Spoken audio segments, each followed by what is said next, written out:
আসসালামু আলাইকুম। আপনার বাইক কি তেল বেশি খাচ্ছে? আর অনেকে বলে যে ২ প্যাসে ২.৫ প্যাসে তেল এক্সহস্ট হয়। আসলে সঠিক নিয়ম নয় ওটা। সঠিক নিয়ম হলো সর্বপ্রথমে আপনি বাইকটাকে স্টার্ট দেওয়ার পর এই ১ নম্বর স্ক্রুটা যেটা আছে এটাকে হালকা, হালকা একটু বেড়ে দিবেন। টাইট দিয়ে আইটেমটা বেড়ে দেওয়ার পরে ২ নম্বর যে স্ক্রুটা এই স্ক্রুটা একটু ধীরে, ধীরে টাইট দিবেন।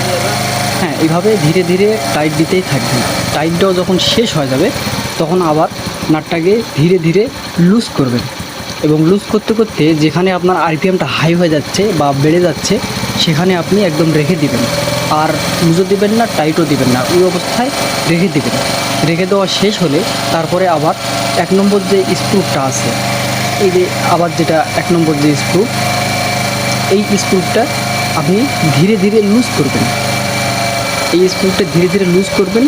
যেখানে আপনার সাউন্ডটা মিষ্টি হচ্ছে, সুন্দর হচ্ছে, একদম বন্ধ হচ্ছে না, সেখানেই রেখে দিবেন।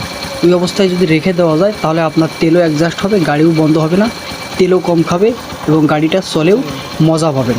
ধন্যবাদ। আসসালামু আলাইকুম।